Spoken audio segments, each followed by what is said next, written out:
Capítulo 6. Una hora después de que hubiera acabado de interrogar a Davin y a Avinal, la coronel Lorena reunió a su destacamento en un claro a las afueras del fuerte del norte. El paisaje estaba repleto de piedras y gruesos árboles por doquier y las artemisas destacaban sobre ese terreno desnivelado. El sol brillaba sobre la tierra y la flora, logrando así que diera la impresión de que todo refulgía y que todo el mundo sintiera cierto calorcito con su malla de placas puesta. Casi todos los hombres que Lorena había seleccionado para formar parte de ese destacamento eran militares que destacaban del resto. No obstante, había dos en concreto que eran sus favoritos. A pesar de que era muy joven, Stroff era su soldado de más confianza, ya que cumplía las órdenes sin cuestionarlas. Si bien es cierto que era capaz de improvisar cuando era necesario, cuando no lo era, seguía las órdenes al pie de la letra. También era capaz de seguir a alguien sin que su presa fuera capaz de darle esquinazo o siquiera supiera que se encontraba ahí. Su otro favorito era totalmente opuesto a Stroff. Halod era un viejo soldado que había luchado contra los orcos, cuando aún nadie sabía que era un orco. Se rumoreaba que había adiestrado al mismísimo Almirante Valiente. Lorena, no obstante, no daba mucho crédito a esos rumores. De un modo u otro, aquel hombre había visto y hecho ya de todo en la vida, así que podía permitirse el lujo de contar unas cuantas anécdotas exageradas sobre sus experiencias. Stroff dijo: como he dicho antes en la oficina de vigilancia, señora, los otros miembros de la tripulación han corroborado lo que ha dicho el capitán Avinal.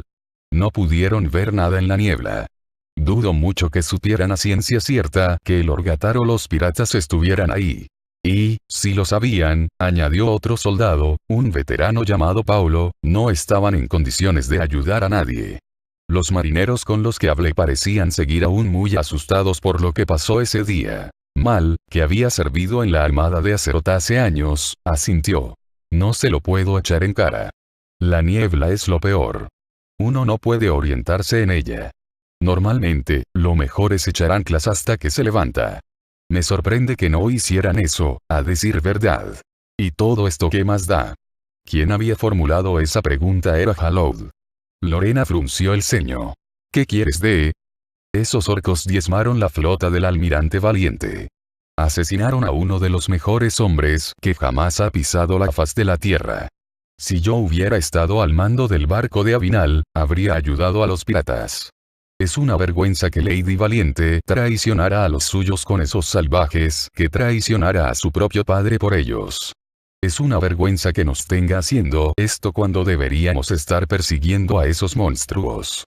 Todo el mundo se revolvió de manera incómoda al escuchar esas palabras. Todos, salvo Lorena, quien desenvainó la espada y colocó su punta justo encima de la garganta de Halod. El anciano pareció sorprenderse ante la reacción de su superiora, de tal modo que sus ojos azules se le desorbitaron por culpa del miedo bajo los pliegues de las arrugas que cubrían su rostro. Entonces, Lorena le dijo con un tono de voz susurrante y amenazante: nunca vuelvas a hablar mal de Lady Valiente en mi presencia, sargento. Me da igual con quién serviste o cuántos trolls y demonios asesinaste en el pasado. Como siquiera se te ocurra tener ese tipo de pensamientos acerca de Lady Valiente, te abriré en canal y alimentaré a los perros con tus restos. Me he expresado con claridad. Stroff dio un paso al frente. Estoy seguro de que el sargento no pretendía ser irrespetuoso con Lady Valiente, señora. Claro que no, aseguró Halod, con voz temblorosa. Le tengo un gran respeto, señora, ya lo sabes. Es que. Halod tragó saliva y se le rozó la nuez con la punta de la espada de Lorena. Lo único que digo es que uno no se puede fiar de los orcos. No obstante, estaba claro que eso no era lo único que había querido decir Halod. Sin embargo, Lorena decidió bajar la espada. Las décadas que llevaba Halod en el ejército le habían hecho merecedor con creces del beneficio de la duda, aunque, por otro lado, esas palabras no eran propias de un hombre que había prestado servicio lealmente bajo el mando de Lady Valiente durante años, desde mucho antes de que Arta se corrompiera. De hecho, si no se hubiera tratado de él, no se habría molestado en advertirlo y habría procedido a destriparlo sin más. Entonces, Lorena envainó la espada y les dijo: regresemos al muelle. Tenemos un largo viaje por delante para volver a casa. Mientras volvían al puerto donde se hallaba atracado su barco, Lorena meditó sobre lo que estaba ocurriendo. Había sido una soldado durante toda su vida adulta. Era la menor de 10 niños y la única chica, y siempre había querido ser una soldado como sus hermanos y su padre. Incluso se había llegado a convencer a sí misma de que era un chico hasta que cumplió 13 años y su propio cuerpo la obligó a enfrentarse a la realidad de que era una mujer. Era tan habilidosa con la espada y el escudo que su padre tuvo que abandonar sus reticencias y la apoyó a la hora de alistarse en la guardia de la ciudad de Cultiras. Con el paso de los años, había ido ascendiendo en el escalafón hasta llegar a ser ascendida al rango de coronel por la propia Lady Valiente durante la guerra contra la Legión Ardiente. A lo largo de esos años, había ido perfeccionando sus habilidades y agudizando su instinto, el instinto propio de un soldado que provenía de una familia de soldados. Un instinto que ahora le indicaba que ese asunto no se reducía únicamente a que un convoy militar no hubiera visto a ese barco mercante ni a los piratas que lo abordaron en la niebla. Una sospecha había ido cobrando forma en los rincones más recónditos de su mente desde el momento en que llegó al fuerte del norte, pero las palabras de Jalod la habían hecho ascender hasta su mente consciente. No estaba muy segura de qué era lo que no encajaba exactamente, pero pretendía descubrirlo. Mientras se dirigían hacia el borde de aquel claro, el soldado Stroff se cercioró de tener en todo momento al sargento Jalod en su campo de visión. No sabía por qué a ese viejo bastardo le había dado por expresar sus críticas en voz alta, pero Stroff sí sabía que esa actitud no le gustaba lo más mínimo. Una cosa era quejarse de los orcos, lo cual era de esperar, dadas sus experiencias pasadas con esas criaturas. Stroff, sin embargo, creía que en general los orcos solo habían sido unas víctimas más de los demonios. Por tanto, odiarlos habría sido tan absurdo como odiar a Medivh, quien cometió auténticas barbaridades bajo el influjo de los demonios, y quien hoy en día era reverenciado como un héroe a pesar de todo. Aún así, era capaz de entender por qué algunos guardaban cierto rencor a los orcos. Pero ¿por qué tenía tan mala opinión de Lady Valiente? Los únicos que tenían verdaderas razones para odiarla eran los miembros de la Legión Ardiente y todos aquellos que simpatizaban con su causa. Jalod nunca había expresado esa animosidad contra Lady Valiente en el pasado, lo cual llevó a Stroff a pensar que tal vez el sargento estaba perdiendo la cabeza. Eso no era nada especialmente deplorable, era algo que le había pasado a gente muy honorable, pero podía llevarles a vivir situaciones muy peligrosas. Una de las cosas que a uno le repiten una y otra vez en el adiestramiento es que uno debe ser capaz de confiar en la gente que conforma su unidad. Stroff ya no estaba seguro de si podía confiar en Jalod. Como estaba tan concentrado en no perder de vista al sargento, Stroff tardó en darse cuenta de algo de lo que, en otras circunstancias, se habría percatado antes. Los árboles y las rocas, así como algunas cabañas que eran utilizadas como almacenes por la gente del fuerte del norte, conformaban una suerte de frontera prácticamente circular.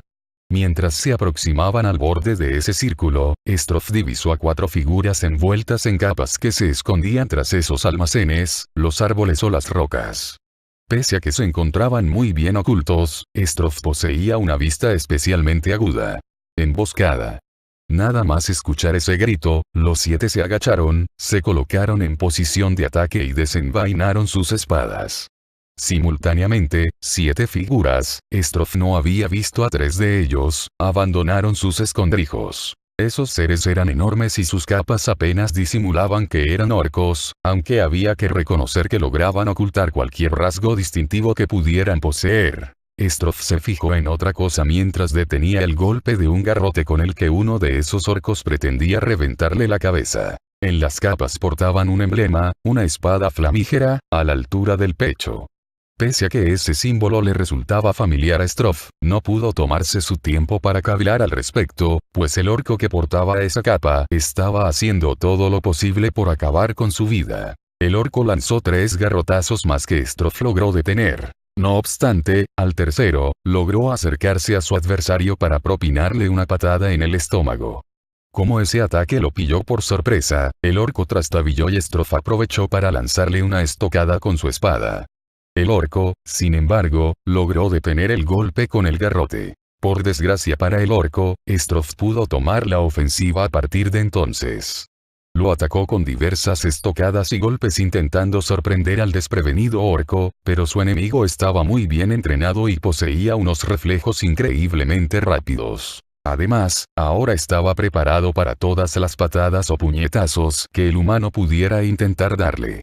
Strof sabía que muchos humanos tenían una dependencia excesiva de sus armas a la hora de luchar, por lo que él siempre había preferido utilizar tanto sus armas como su cuerpo entero para combatir. Strof lanzó una estocada hacia abajo con la esperanza de que el orco parara el golpe bajando el garrote, bajando de este modo la guardia, lo cual le permitiría golpearlo en la cabeza. El orco, sin embargo, anticipó su movimiento y solo sostuvo el garrote con una mano, mientras alzaba la otra para protegerse la cara. Al final, Strof decidió pegarle una patada al orco en la pierna. Si bien no lo golpeó tan fuerte como para romperle algún hueso, el orco trastabilló y agitó ambos brazos en el aire para mantener el equilibrio, lo cual le proporcionó a Strof la oportunidad que necesitaba para atravesarle el pecho con su espada. O eso creyó. Pese a que la espada logró atravesar la capa con suma facilidad, cuando la hoja ya se había introducido por la mitad, Strof no notó que estuviera penetrando en la carne del orco de modo que, cuando tiró de la espada hacia atrás, lo que le costó bastante más esfuerzo del esperado, pudo comprobar que no había sangre en la hoja. Strof apretó los dientes con fuerza. No quería que la sorpresa que se acababa de llevar al no haber logrado derramar la sangre de su adversario, quien acababa de recuperar el equilibrio, lo distrajera. Strof respiró hondo y arremetió contra él, pues no estaba dispuesto a rendirse. Intentó alcanzar al orco en el cuello, pero este detuvo su golpe. De inmediato, intentó acertarle en el estómago, luego en el cuello de nuevo, después en las piernas. Sus brazos se convirtieron en un borrón desdibujado que rasgaba el aire mientras obligaba al orco a retroceder más y más, sin darle cuartel, sin apenas darle tiempo a su enemigo de defenderse de sus ataques, mientras albergaba la esperanza de que, tarde o temprano, no lograra parar uno de sus envites. Súbitamente, la hoja de una espada apareció de la nada y le rajó la cabeza a aquel orco. La capa quedó desgarrada y la mitad de la tela cayó al suelo, revelando así que bajo ella se ocultaba la cara furiosa de un orco macho. Tenía el emblema de la espada flamígera grabada en el colmillo izquierdo. La hoja en cuestión pertenecía a la coronel Lorena. Strof dio por sentado que ya había despachado al orco al que se había enfrentado en primer lugar y por eso había podido ayudarlo. Acto seguido, el orco gritó la palabra que significaba retirada en lenguaje orco y, a continuación, todos esos monstruos exclamaron. Galtaker Nash. Aunque Strof dominaba muchos idiomas, tanto de orcos como de trolls, goblins y enanos, así como los 4 dialectos elfos, nunca antes había oído esa frase. Ahora que, por fin, su adversario se batía en retirada, Strof se volvió y pudo comprobar que animal habían sido derrotados. El primero estaba muerto con la garganta desgarrada y el último seguía vivo pero con una herida en la pierna. No obstante, tanto él como Lorena, Halod, Paolo y Clay se hallaban ilesos. Uno de los orcos también yacía en el suelo. Los otros 6 se retiraban. 2 de ellos, sangrando. Strof, Clay, perseguidlos, les ordenó Lorena al mismo tiempo que corría hacia Mal. Clay era el guerrero más despiadado de ese destacamento. Strof se percató de que su colega tenía su espada manchada de grandes cantidades de sangre. ¿Has logrado atravesar su carne? Lo interrogó Strof mientras corrían en la misma dirección que los 6 orcos que todavía quedaban en pie. Clay asintió y respondió. Solo cuando le acerté en la cabeza o el cuello. Es como si sus cuerpos estuvieran hechos de humo o algo así. Entonces, sus adversarios atravesaron ramas de un sauce que prácticamente parecían conformar un muro. A solo unos cuantos pasos por detrás, los seguían Clay y Strof que, al atravesarlo, se encontraron con que ahí no había nada. No había ni rastro de los orcos. Incluso el rastro de sangre de los 2 monstruos heridos se interrumpía. Desde donde se hallaban, podían ver lo que tenían a media legua por delante. Era imposible que los orcos hubieran desaparecido de su vista en un abrir y cerrar de ojos. Strof se detuvo al instante e inspiró aire con fuerza. ¿Hueles eso? Clay negó con la cabeza. Huele a azufre. Y a especias creo que es tomillo. Clay preguntó entonces, un tanto confuso. ¿Y? Eso es señal de magia. Lo cual también explica por qué no podíamos atravesarlos con nuestras espadas. E inmediatamente, Clay inquirió mientras un destello de locura relucía en uno de sus ojos. ¿Es cosa de demonios? Reza porque no sea así, contestó Stroff, encogiéndose de hombros. Clay era un joven, un recluta novato que no había combatido a la Legión Ardiente por ser demasiado niño en aquella época. Su ansia por luchar contra los demonios era propia de alguien que nunca había tenido que combatir con ninguno. Stroff se dio la vuelta y atravesó corriendo esas hojas en dirección hacia Lorena con Clay pegado a sus talones. La coronel estaba arrodillada junto a Mal y Paulo, quien le estaba vendando las heridas a Mal. Al ver a Stroff y Clay, Lorena se puso en pie y contestó furiosa. ¿Qué ha pasado? Han desaparecido, señora. Se han esfumado completamente, no queda ni un mísero rastro de sangre. Además, hemos captado el hedor de la magia. Lorena escupió al suelo y exclamó. Maldita sea. Acto seguido, dejó escapar un suspiro entre dientes y, a continuación, señaló la capa que había en el suelo. Era de esperar. Además, me parece que a ese no lo vamos a poder interrogar. Stroff observó detenidamente la capa que yacía en el suelo. Dio unos golpecitos a ese atuendo con su espada y comprobó que había unas cenizas debajo. Después, posó la mirada en la coronel. Sin lugar a dudas, se trata de magia, afirmó, asintiendo con la cabeza. Señora, hay algo que me resulta familiar en todo esto. En ese instante, Stroff juntó por fin todas las piezas al recordar una reciente conversación que había mantenido con su hermano. Sí, eso es. Explíquese, soldado. La última vez que estuve en mi hogar, mi hermano Manuel me habló sobre un grupo que afirma llamarse el Filo Ardiente. La última vez que mi hermano estuvo en la taberna de Aterrademonios, alguien intentó reclutarlo para esa organización. Le dijo que buscaban gente que no estuviera contenta con cómo estaban las cosas para que acudieran a sus reuniones. Pero, vamos, eso es todo lo que me contó. Halod resopló. Nadie está contento con cómo están las cosas. Pero eso no justifica que se celebren reuniones al respecto. A Stroff le pareció una afirmación un tanto extraña, teniendo en cuenta lo que Halod había comentado antes sobre Lady Valiente, pero prefirió no responderle, sino que continuó informando a la coronel sobre todo lo que sabía acerca de aquel grupo. Señora, el orco con el que luché tenía una espada flamígera tallada en un colmillo. ¿Una espada flamígera? Lorena hizo un gesto de negación con la cabeza. El orco con el que yo he luchado, ese que se ha transformado en cenizas, tenía también una espada flamígera que pendía de un anillo que llevaba en la nariz. Clay alzó una mano. ¿Me permite, señora? Lorena sintió. Uno de mis adversarios, uno que era como el orco contra el que luchó el soldado Stroff, también tenía una cosa de esas en un colmillo. Maldita sea, entonces, la coronel miró a Paulo, que se encontraba ahora junto a Mal. ¿Cómo está? Necesita que le atienda un médico de verdad, pero creo que aguantará hasta que lleguemos a Teramore, respondió, a la vez que miraba hacia la parte central del fuerte del norte que se hallaba detrás de Lorena, a lo lejos. Yo no confiaría en ningún hospital de este lugar. Entonces, Mal masculló entre dientes. Estoy con él, señora. Vale, dijo Lorena, envainando su espada sin limpiar las manchas de sangre. Stroff dio por sentado que la limpiaría una vez se hallaran en el barco. A continuación, se encaminó hacia el muelle. Vayamos al barco. Una vez ahí, le daremos un poco de mi whisky para calmarle el dolor. Mal replicó con voz temblorosa. La coronel es muy generosa. Lorena obsequió con una media sonrisa al cabo y aseveró. No soy tan generosa, tomarás solo un par de dedos de whisky y nada más. Esa bebida es muy cara. Paulo hizo una seña a Clay y, acto seguido, ambos cogieron a Mal, uno de cada lado, manteniendo en todo momento su pierna recta mientras lo llevaban hacia el puerto. Stroff, entretanto, recogió el cadáver ensangrentado de Ian. Después, Lorena le dijo mientras caminaban. Soldado, en cuanto regresemos a Teramore, quiero que hables con tu hermano. Quiero saber todo lo posible acerca del Filo Ardiente. Sí, señora.